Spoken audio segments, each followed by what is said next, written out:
బాగున్నావమ్మా? బాగున్నావా?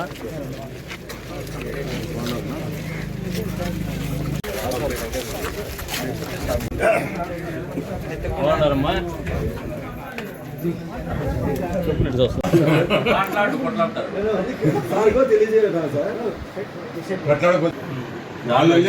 మనం చేసే పని చేయొచ్చు.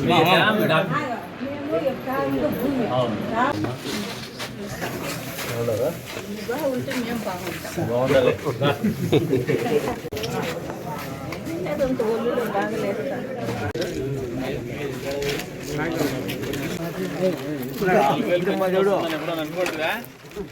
అనుకోటివా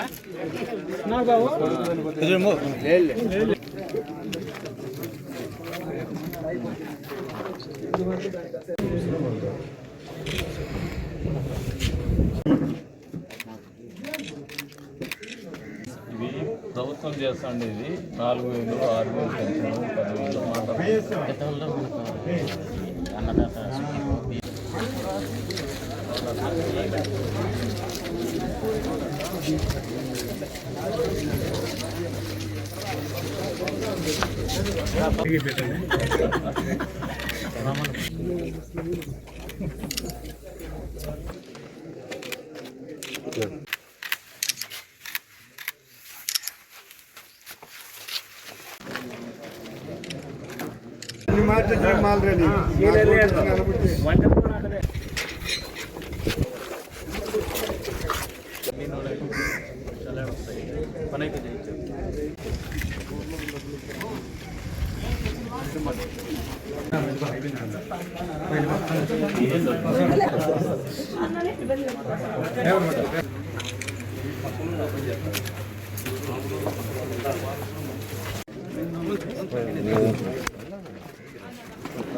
మరి ఒకసారి ప్రజలను కలవాలనే ఆలోచనతో ముఖ్యమంత్రి చంద్రబాబు నాయుడు గారు తెలుగుదేశం పార్టీ అధినేత నిర్దేశించినటువంటి ఇంటింటికి తెలుగుదేశం కార్యక్రమం ఈ రోజున రాష్ట్ర వ్యాప్తంగా మొదలైనటువంటి పరిస్థితి. అందులో భాగంగా కదిరి నియోజకవర్గంలో కూడా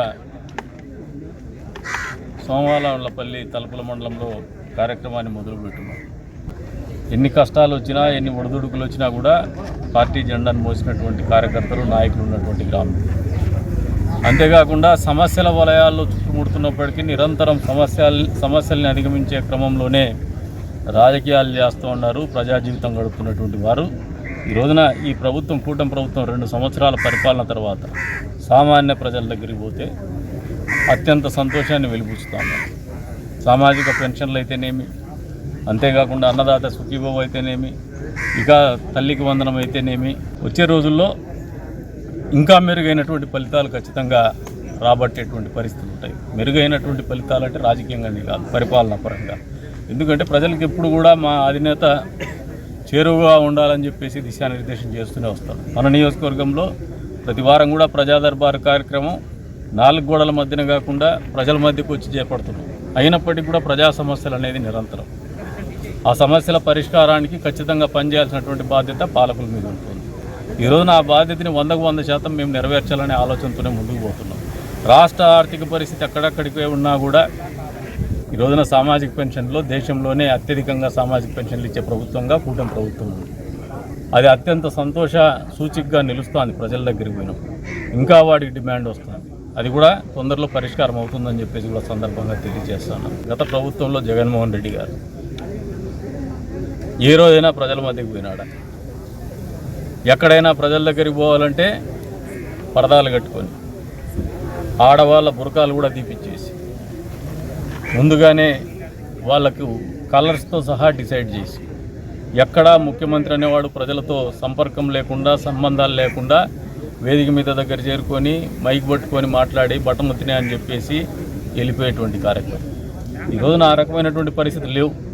రాజకీయంగా ఉనికి చాటుకోవాలనుకున్నటువంటి వైఎస్ఆర్సీపీ పార్టీ, గొడ్డలి పార్టీ, ఈ రోజున మళ్ళీ డిఎస్సి మీద అనుచిత వ్యాఖ్యలు చేస్తాను. మళ్ళీ చెప్తున్నారు, మీరు గ్రూప్ 1 పరీక్షలు నిర్వహించినారు, నియామకాలు చేపట్టినారు, అంతిమంగా you have landed up in crisis through the courts. హైకోర్టులో ముట్టికాయలు ఇచ్చుకున్నారు. వాళ్ళని లూప్ లైన్లో పెట్టమని ఆదేశాలు ఇచ్చింది హైకోర్టు. సాక్షాత్ రాష్ట్ర హైకోర్టు. మరి అటువంటి మీరు అంటే మీకు అధికారం ఉంటే ఎక్కడ కూడా పారదర్శక పరిపాలన అందించలేనటువంటి మీరు ఈరోజున పారదర్శకంగా డిఎస్సి నియామకాల ద్వారా 16,600 చిల్లర పైచిలకు అధ్యాపక పోస్టులు ఉపాధ్యాయునికి అందజేస్తే దాన్ని తప్పుపట్టేటువంటి ఆలోచన చేస్తున్నారు. అంటే ప్రజలను మభ్యపెట్టాలా, ప్రజలకు అబద్ధాలు చెప్పాలా, ప్రజలను మోసం చేయాలా, మళ్ళీ అధికారానికి రావాలా, మళ్ళీ ఇంకొకసారి మోసం చేయాలనే ఆలోచనతో మీరు ముందుకు పోతున్నారు. కానిస్టేబుల్ల నియామకం జరిగింది ఈ రాష్ట్రంలో. అంతేకాకుండా మెగా డిఎస్సీనే కాకుండా ప్రతి సంవత్సరం కూడా మళ్ళీ మీరు ఒకసారి గమనిస్తే పెన్షనర్స్కి డబ్బులు ఇచ్చినారు. మీరు అబద్ధాలు చెప్పినారు, సిపిఎస్ రద్దు చేస్తా, వారంలో చేస్తా అని. నేలకి గడుచుకొని అధికారం రాగానే నాకు తెలియక మాట్లాడినా అన్నారు. కానీ అదే సిపిఎస్ని చంద్రబాబు నాయుడు గారు అడగకుండానే, మామూలుగా అమ్మైనా అన్నం పెట్టదేమో కానీ చంద్రబాబు నాయుడు గారు మాత్రం ఆ సిపిఎస్ విధానంలో దాదాపు 1,000 సంఖ్యలో వాళ్ళకి 11,000 కుటుంబాలకి ఓల్డ్ పెన్షన్ స్కీమ్కి అప్లికబుల్ అయ్యేటట్టు తీర్చిదిద్దారు. చిత్తశుద్ధి అనేది నాయకులకు ఉంటే, ఇచ్చిండే మాట కట్టుబడి ఉంటే, లేదు ప్రజలకు మంచి చేయాలని ఉంటే 100% పరిపాలన సుపరిపాలనే ఉంటుంది. ఈ రోజున జగన్మోహన్ రెడ్డి గారు వీటన్నిటికీ సమాధానం చెప్పాలా. మాట ఎత్తే సిబిఐ అంటాడు. మళ్ళీ చెప్తాను, పరిటాల రవి హత్య జరిగినప్పుడేమో మీ తండ్రి గారు ముఖ్యమంత్రిగా ఉన్నారు, మీరేమో ఇంటికి పోయి సిబిఐ వాళ్ళని పిలిపించుకుంటారు. ఆ రోజున మీ తండ్రి గారు సాక్షాత్ అసెంబ్లీ వేదికగానే నా కొడుకు మీద అలిగేషన్స్ వచ్చినాయి కాబట్టి సిబిఐ ఎంక్వైరీ నా కొడుకు మీద కూడా చేయండి అని చెప్పేసి అడుగుతా అని చెప్పినారు. ఇంటికి పిలిపించుకొని ఇంటల్లుడు ఉన్నట్టు ఇంట్లో కూర్చొని ఎంక్వైరీ ఫేస్ చేసినారు. మరి ఈ రోజున మీకు ఎందుకు ధైర్యం లేదు? మీరు చేసినటువంటి అవకతవకల మీద సిబిఐ ఎంక్వైరీ మొదట ఎందుకు అడగలేకపోతాను? గ్రూప్ 1ల గురించి సిబిఐ ఎందుకు అడగలేకపోతాను? మీ పీరియడ్లో జరిగినటువంటి గ్రూప్ 1 నియామకాలు. అంతేకాకుండా మీ మీద ఉండేటువంటి కేసుల్ని త్వరితగతిన పరిష్కరించమని చెప్పేసి ఎట్లా ఖాళీ ఉన్నారు 2 సంవత్సరాల నుంచి? ప్రతిపక్ష హోదా కూడా లేదు, మీకు ప్రజలు తిరస్కరించినారు. మరి ఈ రోజున మీరు ఎందుకు హైకోర్టుని కానీ లేదంటే సుప్రీంకోర్టుని కానీ అడగలేకపోతున్నారు? నా మీద ఉండే కేసు త్వరితగతిన పూర్తి చేయండి, నన్ను దోషిగానో నిర్దోషిగానో దీని నుంచి బయటపడేయండి, ప్రజలకు ఒక నిజాయితీ నికార్సైనటువంటి నాయకుడిగా నేను ముందుకు పోవాలని ఉన్నాను, తప్పు చేసింటే శిక్షించండి, కరెక్ట్గా ఉంటే నన్ను క్లీన్ చిట్ ఇచ్చి పంపించండి అని అడగలేకపోతాను. ఆ ధైర్యం మీకు లేదు. సాక్షాత్తు మీ తల్లి చెల్లెలు, తోడబుట్టిన చెల్లి కావచ్చు, బాబాయ్ కూతురు కావచ్చు, మీ బాబాయిని మీరే చంపినామంటున్నారు, కదిర్లో గొడ్డలు కొన్నామంటున్నారు. మరి ఇన్ని రకాలుగా మీ మీద ఆరోపణలు వచ్చేటప్పుడు వాటి మీద మీరు సిబిఐ ఎంక్వైరీ ఎందుకు అడగడం లేదు? సిబిఐ ఎంక్వైరీ చేస్తే అవినాష్ రెడ్డి గారినేమో మీ అధికారాన్ని అడ్డం పెట్టుకొని కర్నూలులో ఆసుపత్రిలో పెట్టేసి సిబిఐలోనే రానివ్వరు. అదేనా మీకు ఉన్నటువంటి నిజాయితీ? అదేనా మీకు సిబిఐ పట్ల ఉన్నటువంటి నమ్మకం?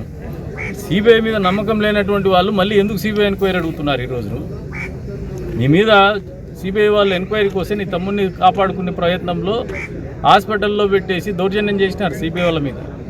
మరి మళ్ళీ ఈ రోజునేమో సిబిఐ ఎంక్వైరీ కావాలి డిఎస్సి మీద అంటారు. మొదటగా మీ మీద సిబిఐ ఎంక్వైరీ మీద చేసుకోండి. మీరు చేసినటువంటి గ్రూప్ 1 నియామకాల గురించి సిబిఐ ఎంక్వైరీ అడగండి. దాంట్లో నిజాయితీగా తేలి మళ్ళీ ఇంకోరి గురించి మాట్లాడమని చెప్పేసి వాళ్ళకి తెలియజెప్తున్నాము. ఈ రోజున ఇంటింటికి తెలుగుదేశం అనేది కాలరెత్తుకొని తెలుగుదేశం పార్టీ కార్యకర్తలు అందరి దగ్గరికి, ప్రజల దగ్గరికి పోగలుగుతాను. ఇది మా నాయకుడు అందించినటువంటి 2 సంవత్సరాల పరిపాలన, ఆయన నిబద్ధత అని చెప్పేసి కూడా చెప్తాను.